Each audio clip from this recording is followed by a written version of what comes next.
반갑습니다. 오늘은 너희는 소금과 빛이라 라는 제목으로 말씀을 드리겠습니다. 너희는 세상의 소금이니 소금이 만일 그 맛을 잃으면 무엇으로 짜게 하리요. 후에는 아무 쓸데없어 다만 밖에 버려져 사람에게 밟힐 뿐이니라. 너희는 세상의 빛이라. 산 위에 있는 동네가 숨겨지지 못할 것이요 사람이 등불을 켜서 말 아래 두지 아니하고 등경 위에 두라니 이러므로 집안 모든 사람에게 비치느니라. 이같이 너희 빛이 사람 앞에 비치게 하여 그들로 너희 착한 행실을 보고 하늘에 계신 너희 아버지께 영광을 돌리게 하라. 마태복음 5장 13절로 16절의 말씀입니다. 예수님이 하신 말씀 중에서 가장 어떤 면에서는 유명한 말씀 중에 하나입니다. 우리가 지금 새벽 기도의 시간에 구약을 쭉 한 장씩 매일 묵상하고 있지 않습니까? 그런데 이제 구약과 신약을 비교해 보면 구약은 뭔지 모르게 좀 명령이 많이 있어요.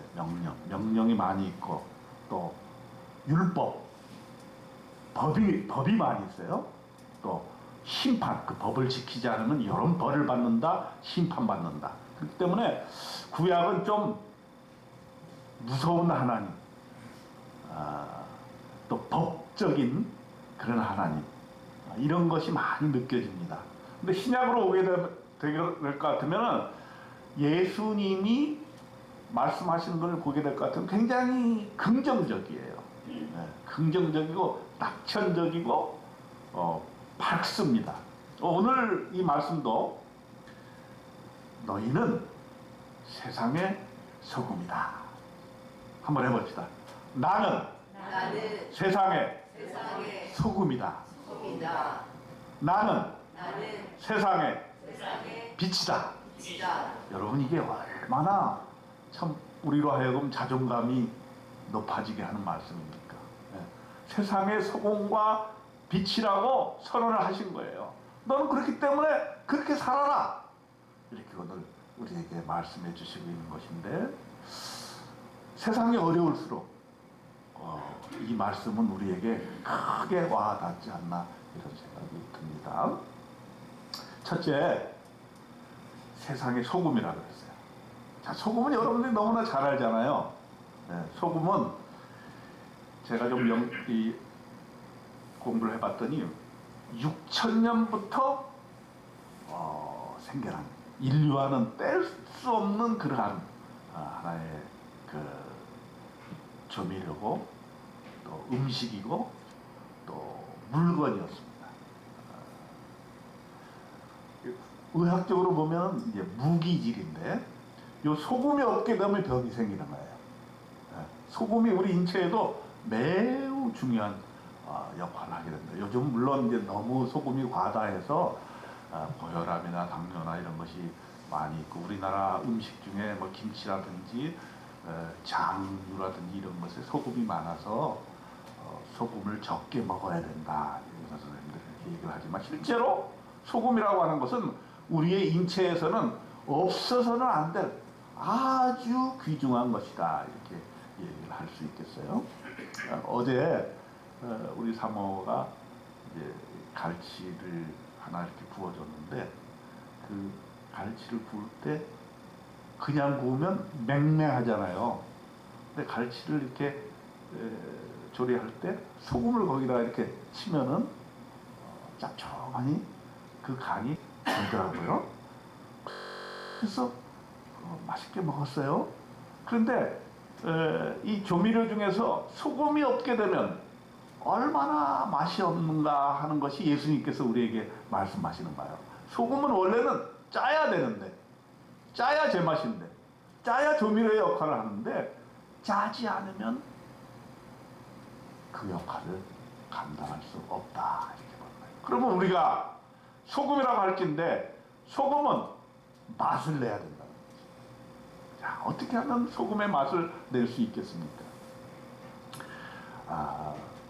예수님께서 우리에게 소금에 대해서 얘기할 때 그것은 소금의 기능을 한번 생각해봐라, 이런 뜻이 있을 것 같습니다. 소금은 첫째로 부패를 방지해 주는 기능을 하죠. 부패. 그래서 이 세상이 어둠 속으로 자꾸만 향해 가는 것에 대해서 우리 그리스도인들이 부패를 방지하는 소금의 역할을 좀 해줘야 된다 이런 말이지. 네.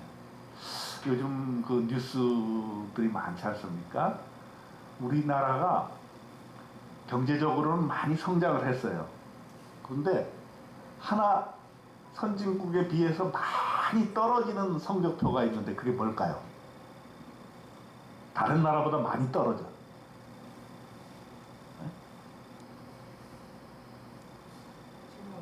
네? 청렴도 맞습니다. 부패. 제가 말씀드리려고 하는 것이 바로 그거죠. 소금처럼 부패를 막아줘야 되는 역할이 있는데 그게 잘 안 된다는 거예요. 그래서 다른 선진국에 비해서 우리가 경제력이나 군사력이나 여러 가지 면에서 많이 지금 쫓아가고 있는데 가장 낙후되어 있는 것이 부패. 이 부패가 있으면요, 나라가 아무리 돈이 많아도 그게 좋은 나라가 될 수가 없다는 거예요. 우리나라도 마찬가지예요. 요즘에 최근 사건 중에 하나는 뭡니까? 50억을 줬는데 직접 주지를 않고 그 아들한테 퇴직금 명목으로 줬다. 이게 뇌물이냐 아니냐. 그런데 1심 판결이 나왔는데 그건 뇌물이 아니다 이렇게 판결이 났어요. 여러분은 어떻게 생각하세요? 근데 이렇게 상식적으로 봤을 때는 아니 그 무슨 퇴직금을 얼마 근무도 안 했는데 50억씩이나 줬다는 것은 그 아버지의 역할 그것을 보고서 준 게 아니냐. 이렇게 대부분은 이제 상식적으로는 의심을 하는데 1심 판결에서는 무죄 이렇게 판결이 나서 세상은 다 퀘스천을 한 거예요. 정말 저렇게 해도 아무렇지도 않으니 얼마나 우리나라가 부패할 가능성이 있는가. 이제 앞으로는 뇌물 줄 때 당사자한테 직접 안 주고 아들한테 주면 모든 게 다 끝나는 거다. 이렇게 될 수가 있겠죠. 이제 물론 2심 판결에는 달라질 수 있으리라 이렇게 봅니다만 그만큼 우리나라가 법적으로 검사나 판사도 참 퀘스천이 많이 생기는 거예요.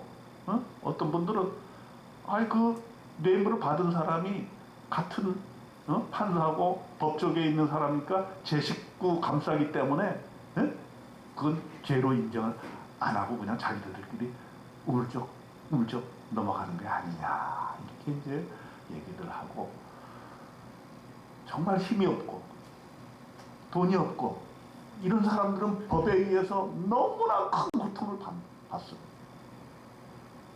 그런데 돈이 많고 직위가 있고 위세가 있는 사람들은 가만보면 다 법으로 피해 다니고 미꾸라지처럼 도망을 다닙니다. 그러니 백성들이 신뢰를 할 수가 없다. 그럼 우리 그리스도인들은 어떻게 해야 되느냐?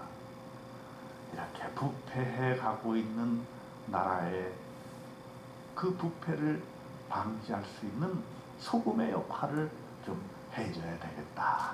이게 우리나라에서 특별한 상황에서 우리가 지켜줘야 될 그런 내용이 아니겠느냐. 물론 우리가 이런 일들하고는 좀 멀리 있겠습니다만 우리가 조그만 일에도 부패한 것에 대해서는 우리가 용납하지 않는 그런 국민이 되었으면 좋겠다. 우크라이나 전쟁도 지금 여러 가지 이제 긍정적인 면도 있습니다만 우크라이나에 대해서 근데 이제 그 한 가지 많은 사람들이 걱정하는 건 뭐냐면 지금 우크라이나를 돕기 위해서 많은 물자와 돈과 이런 것들이 거기로 들어가는데 그 관리들이 부패했다는 거예요.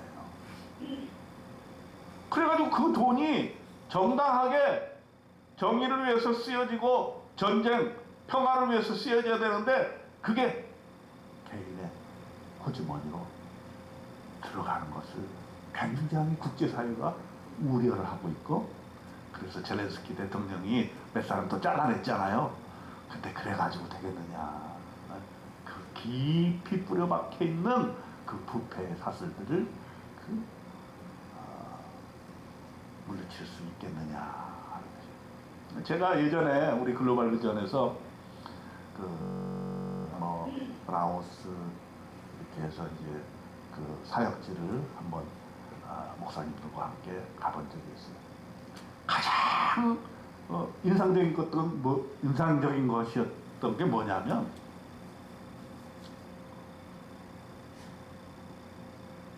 출입국 하는데 꼭 거기에 돈이 얹혀져야 된다는 거예요. 참 그 신기하대요. 네. 안 그러면 도장을 안 찍어준다는 거예요. 세워라 내워라 하면서 안 찍어준다는 거예요. 물론 중국도 그랬다고 그래요. 옛날에 우리 쌀 보내기 운동하면서 서평교회 목사님이 이제 중국에서 많은 사람들 구출하고 이럴 때, 그때도 보면은 꼭 돈을 요구한다고 하죠. 네. 비자 문제에서 돈을 요구.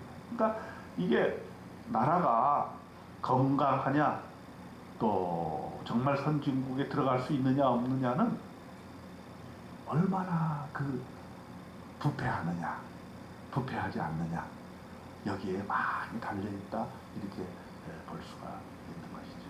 그래서 예수님께서 우리에게 너희는 소금이다 라고 얘기하는 것은, 우리가 소금이 되어서 이 세상의 부패를 막아주는 역할을 해야 되겠다. 여러분, 우리나라가 지금 부패 지수가 아주 형편없으니까 우리 그리스도인들이 협력해서 이 청렴도 부패를 없애는데 우리가 함께 노력해야 되겠다, 이런 생각을 하게 됩니다. 두 번째로 또 소금은 어떤 역할을 합니까? 짠 맛을 내야 되는 거죠. 예수님께서 어떻게 표현했냐면, 그 맛을 잃으면 무엇으로 짜게 하리요? 후에는 아무 쓸데없어 다만 밖에 버려져 사람에게 밟힐 뿐이라. 소금이 소금으로서의 맛을 내지 못하면 밟아버려요. 사람들이 밟아버리고 무시한다. 그래서 우리 그리스도인들로서의 어떤 사명을 소금의 사명을 감당할 수 있을 때, 맛을 낼 수 있을 때에 바로 하나님이 원하시는 그런 삶을 살 수가 있다는 것이죠. 여기 보면은 아무 쓸데없다 이런 표현이 나와요. 아무 쓸데없다. 그건 유용성, 우리 인생에 있어서 유용성을 말하는 거예요. 우리가 예전에 행복에 대해서 제가 말씀드릴 때에, 행복의 요건 중에 하나는 내가 얼마나 유용한 인간인가라는 것을 느끼는 것에 그 행복이 온다, 그런 말씀을 많이 드린 적이 있어요. 내가 쓸모있는 인간이냐 아니면 쓸모없는 인간이냐, 이런 생각을 하게 될 때 우리는 우리의 행복감이 낮아질 수도 있고 높아질 수도 있다. 되게 이제 우리가 나이가 많이 들잖아요. 그러면서 막 할 일이 없게 될 때, 그때 자존감이 낮아지는 이유가 뭐냐면, 학자들이 되게 그렇게 얘기를 해요. 내가 쓸모없는 인간이라고 느낀다는 거예요. 예를 들어서 직장에서 열심히 일하다가 퇴직을 했다. 퇴직을 했는데 하던 일이 다 없어졌다. 그러면은 내 마음속에 나는 필요가 없는 인간인가 보다, 이런 느낌이 드는 거죠. 또 주부들이 열심히 자녀들을 키우고 시집장가 다 보냈어요. 그런데 느낌이 오는데, 어떤 느낌이 오냐면, 내가 이제는 쓸모가 없다. 자녀들도 나를 필요로 하지 않고 내가 우리 집안에서 별로 쓸모없는 인간이구나. 이럴 때 이제 우울증이 찾아가 오는 거예요. 우울증이. 그래서 사실은 우리가 쓸모있는 인간이다라고 하는 것을 자각심을 갖는 것은 매우 중요한 문제인데, 그렇기 때문에 예수님께서 우리에게 너는 쓸모있는 인간이다, 소금으로서 맛을 내야 되는 그런 인간이다, 이런 것을 우리에게 얘기해주고 있는데, 우리가 그리스도인으로서 쓸모가 있다는 건 뭡니까? 우리가 먼저 예수 믿고 구원받고 하나님의 자녀가 되었기 때문에 그것을 다른 사람에게 복음을 전하고 다른 사람의 생명을 구하는 사람이 되었을 때 그 사람은 정말 하나님 나라에서 쓸모가 있는 인간입니다. 여러분과 저는 그런 쓸모있는 인간 되시기를 주님의 이름으로 축원드립니다. 열심히 전도하고 열심히 복음을 전해서 예수 믿지 않는 사람을 하나님의 사람으로, 하나님의 자녀로 만드시는 이 놀라운 사역, 그러한 전도의 그런 맛을 여러분들이 놓치지 않고 저와 여러분이 열심으로 전도하는 그런 사람이 되었으면 좋겠습니다. 그리고 이제 너희는 세상의 빛이라고 말씀하셨어요. 빛. 이거 대단하지 않습니까? 빛은 예수님인데, 예수님이 빛으로 오셨다 그랬잖아요. 그래서 요한복음 1장 4절부터 5절에 그 안에 생명이 있었으니 이 생명은 사람들의 빛이라 빛이 어둠에 비치되 어둠이 깨닫지 못하더라. 빛은 예수님인데 우리 보고 빛이라고 하는 거예요. 그것은 뭐냐면 우리는 예수님과 같은 그런 역할을 할 수 있다라고 얘기를 하는 것입니다. 예화를 하나 들어볼게요. 예전에 그 벤자민 프랭클린이라고 하는 미국 정치가가 있었어요. 이 사람은 뭔가 좋은 일을 하고 싶었어요. 그래서 동네에다 좀 좋은 일을 하려면은 내가 집 앞에다가 등을 하나 달아놓으면 이것이 동네 사람들한테 도움이 되지 않을까, 이렇게 생각을 했던 거죠. 그래서 집 앞에다 등을 달아놨습니다. 그래서 사람들이 그걸 의미를 이해하지 못했어요. 처음에는. 도대체 이 등을 달라면 집 안에 등을 달아서 집 안에서 일할 수 있게 해야 되는데 밖에 있는 사람은 무슨 소용이 있느냐? 집 안에는 아무런 그 빛이 효과가 없지 않느냐, 이렇게 생각을 했어요. 그런데 사람들이 밤에 가다 보니까 그 빛이 좀 자기가 길 가는데 도움이 되거든요. 그래서 거기에 감동한 사람들이 하나씩 집 앞에다가 등을 달아놓기 시작했어요. 한 집, 두 집, 또 세 집, 네 집 이렇게 달아놓기 시작하니까 어느새 동네가 밝아지기 시작한 거예요. 사람들이 이 밖에다가 등을 다니까 이렇게 좋구나, 밤에도 잘 다닐 수가 있구나, 안전하구나, 도적이 없어지겠구나, 이런 생각을 하게 되어서 이것이 결국은 뭐로 바뀌어지게 되겠습니까? 네, 맞습니다. 그것이 가로등의 시초가 된 것입니다. 그래서 요즘에도 가로등이 화려하게 비치기 때문에 우리나라 같은 경우는 뭐 아주 그냥 막 인공위성에 보면은 북한 땅은 껌껌한데 이 남한 땅은 막 반짝반짝반짝 하지 않습니까? 네. 그리고 가로등이 있으니까 밤에도 얼마든지 우리가 운전하고 다닐 수 있고 안전하게 길을 다닐 수 있게 되었습니다.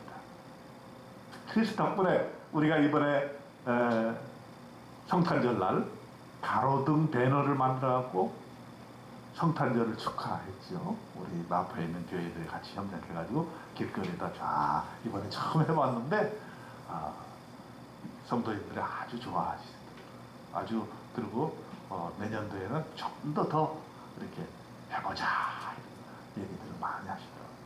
마찬가지로 우리가 빛을 낸다라고 하는 것은 이 세상에 빛이 되는 것. 그래서 모든 사람에게 비춰주는데, 특별히 오늘 말씀에는 뭐라 그랬냐면 집안 모든 사람에게 빛이 있느니라 그랬어요. 사람이 등불을 켜서 말 아래 두지 아니하고 등경 위에 두라니 이러므로 집안 모든 사람에게 빛이 있느니라. 이 말에서 보게 될 것 같으면은 가장 우리가 예수 믿으면서 빛이 되는 삶의 중요한 점은 가정을 비치는 거다. 그게 첫 번째 단계입니다. 그래서 예수 믿는 사람들은 그 좋은 그 선물 중에 하나는 내가 우리 가정을 비치는 사람이다 라고 하는 것이고, 내가 우리 가정을 밝게 하는 그런 사람이다 하는 것을 마음에 명심하시길 바랍니다. 그래서 우리 집안이 아무리 어려운 집안이라고 할지라도, 우리 자녀들이 아무리 아직은 예수를 안 믿는다 할지라도, 내 한 사람이 그 가정에서 예수를 믿었다면 그 가정은 희망이 있는 것이죠. 그 사람 때문에 희망이 있는 것이죠. 왜냐하면 그 사람이 빛을 비춰주기 때문입니다. 그러므로 여러분, 내가 한 사람 예수 믿음으로 인해서 우리 가정이 반드시 구원받게 될 것이라고 하는 이 놀라운 사실을 믿으시고, 여러분 가정을 위해서 계속해서 기도하시기를 주님의 이름으로 축원드립니다. 말씀을 맺겠습니다.